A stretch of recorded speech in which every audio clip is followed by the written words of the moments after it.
Dulu ada di zaman Nabi Yusuf, ada pemimpinnya pendeta Amun. Jadi Fir'aun itu menyembah Amun, pendeta Amun. Jadi pendetanya itu disebut dengan Amun, dewa-dewanya namanya dewa Amun. Jadi pendetanya ini sampai terakhir itu sudah kalah berhadapan dengan Nabi Yusuf. Akhirnya Nabi Yusuf itu ketika waktu dalam sebuah majelis, itu majelis besar penghakiman, mau dihakimi ini pendeta-pendeta Amun yang selama ini berdusta. Jadi ternyata pendeta Amun ini yang ketuanya itu bersembunyi di balik bilik begitu. Jadi setiap hari tertentu, hari raya mereka, upacara agama, itu selalu patung yang besar itu dikeluarkan, patung Amun itu. Yang ajibnya patung Amun itu, ada suara yang keluar dari patung itu. Ternyata suara itu suara memang pendetanya dari dalam. Nabi Yusuf tanyakan, kenapa bisa kau begitu? Kau tahu itu kan kau menipu. Dia bilang awalnya memang coba-coba, tapi kalau lama-lama enak, akhirnya seperti begitu. Akhirnya dia menipu setiap hari. Jadi masyarakat Mesir ketika itu merasa kalau patung ini bisa ngomong. Yang herannya ada yang tahu juga, sampai memang seakan-akan memang patung ini memang seakan-akan hidup. Ditanyakan kok bisa begitu? Ya karena awalnya itu memang cuma ngetes. Awalnya cuma sekali berbohong, besok kedua, tiga, lama-lama tuh kayak enak. Sampai seakan-akan itu memang Tuhan, padahal hantu. Jadi saking menipunya itu, jadi yang sebenarnya bukan Tuhan dijadikan Tuhan. Lah kenapa masyarakat juga ikut mau? Karena masyarakat juga awalnya memang gak percaya, tapi karena lama diulang-ulang, lama-lama jadi percaya. Akhirnya batu itu jadi Tuhan. Ini pengulang-ulangan. Minuman keras kan begitu juga. Tanyakan semua ahli minum minuman keras, ahli minum khamar. Tanyakan mereka, apa khamar itu enak? Gak enak. Katanya begitu, baunya gak enak, pahit. Tapi kenapa diulang-ulang, diminum lagi, diulang? Itu tadi. Karena sering diulang, awalnya berat, awalnya pahit, gak enak. Diulang, besok lagi, lama-lama jadi enak. Yang awalnya itu dibayarin, lama-lama dia akan bayar sendiri, dia akan cari uang, akan mencuri demi minuman. Sedekah itu begitu juga, awalnya pahit, 1.000, 2.000, 5.000. Lama kelamaan 5.000 gak terasa. Naikkan levelnya 10. Lama kelamaan kalau sering-sering 10 naik level lagi. Semua itu berawal dari pengulang-ulangan. Sampai akhirnya Nabi Allah Yusuf ketika menyidang, di sidang ini pendeta Amun ini, ketika itu Siti Zulaikha juga dihadirkan di dalam majelis itu. Allah pun berfirman kepada Nabi Allah Yusuf, "Ya Yusuf, nikahi Zulaikha. Dia terlalu lama mencarimu berkorban sehingga dia sekarang mendapat hidayah. Aku berikan hidayah." Siti Zulaikha akhirnya beriman kepada Allah. Yang awalnya mengejar Nabi Yusuf karena nafsu, lama kelamaan mengejar Tuhannya Nabi Yusuf. Dia berpikir, siapa sebenarnya Tuhannya Yusuf? Kenapa Yusuf tidak mau digoda? Kenapa dia tidak mau dengan hal-hal yang begini? Ini kalau manusia biasa nggak mungkin. Andai kata Yusuf ini manusia biasa, nggak mungkin lepas dari jeratanku.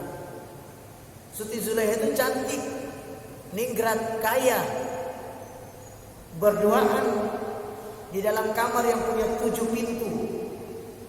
7 pintu gerbang yang pegang cuma Zulaikha kuncinya.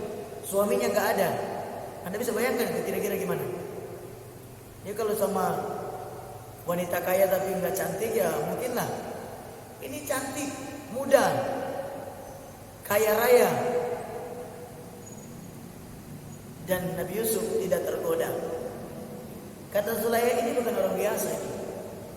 Akhirnya pencariannya sampai ke tingkat lebih. Dia mencari, pasti dia dilindungi oleh Tuhan yang istimewa. Akhirnya dia tidak percaya lagi kepada tuan-tuan batunya, ini gak percaya, kalian tidak bisa menolongku. Tuhan Yusuf yang terbaik. Dalam akhir pencariannya, singkat kata singkat cerita, di akhir kisahnya itu, Allah akhirnya menyuruh Nabi Yusuf menikahi Zulaikha. Ini semua raja ini kaget, semua orang majelis ini semua kaget dalam majelis Fir'aun ini. Termasuk Fir'aun ketawa juga. Kau mau nikahi nenek-nenek? Jadi saat itu Zulaikha itu udah hancur, udah jatuh miskin, kerajaannya udah habis, hartanya habis karena mengejar Nabi Yusuf dengan nafsunya. Ini satu isyarat orang kalau mengejar sesuatu dengan nafsu pasti hancur. Perhatikan, hancur Zulaikha yang posisinya orang nomor 2 di kerajaan Mesir, punya istana pribadi, hancur habis-habisan. Bahkan dia lebih cepat tua daripada usianya. Hancur mengajar Nabi Yusuf luar biasa, habis-habisan. Akhirnya ketika ketemu dalam sebuah acara besar, beliau memanggil Yusuf, Yusuf, Yusuf. Nabi Yusuf cuma tahu, cuman ada beberapa orang saja yang kenal namanya Yusuf. Karena di Mesir saat itu nama Nabi Yusuf diganti oleh Zulaikha masih kecil, namanya Yuzarsif. Kok dipanggil dengan Yusuf? Pasti ini orang yang kenal saya. Didekatin Nabi Yusuf, tapi nggak mungkin, ini kan udah tua, nenek-nenek, udah reot luar biasa, matanya buta. Nabi Yusuf juga percaya kalau ini Zulaikha. Diangkat aja, bawa ke dalam. Ternyata setelah dibawa ke dalam istananya Nabi Yusuf sama istrinya Nabi Yusuf, Zulaikha menceritakan, akulah Zulaikha yang sudah lama mencari Yusuf. Kaget ini semua. Bukankah Zulaikha itu orang hebat? Macam-macam ini. Iyalah saya sudah habis-habisan. Maka Allah memberikan hidayah dan seterusnya. Singkat kata singkat cerita, ini dihadapkan di persidangan, termasuk menyidang pendeta Amun tadi. Apa kata Nabi Yusuf? Ya pendeta Amun, engkau akan beriman andai kata Zulaikha ini akan Allah rubah nanti matanya yang buta menjadi melihat, kira-kira kau akan beriman? Kata dia, ya kita lihat aja, tapi tidak mungkin lah. Tidak mungkin. Oke. Nabi Yusuf berdoa, minta kepada Allah Subhanahu wa taala, akhirnya matanya Siti Zulaikha itu dapat melihat kembali. Kata Nabi Yusuf, bagaimana pendeta Amun? Kata dia, jangan-jangan itu sihir. Saya juga nggak tahu kalau itu Zulaikha buta, pasti bohong macam-macam sudah. Apalagi pertanyaan Nabi Yusuf, oke, kalau mungkin buta, kau masih menyaksikannya, oke lah. Sekarang saya sampaikan, bagaimana kalau Zulaikha kembali muda? Kau lihat Zulaikha ini apa? Nenek-nenek kan, iya, giginya nggak ada, sudah tua habis-habisan. Bagaimana kalau dia kembali muda? Apa kau akan beriman kepada Allah? Kata dia kalau burung gagak bisa berubah menjadi putih, bukan begitu? Tidak percaya. Ia kalau batu bisa beranak onta, seperti sesumbarnya umatnya Nabi Soleh.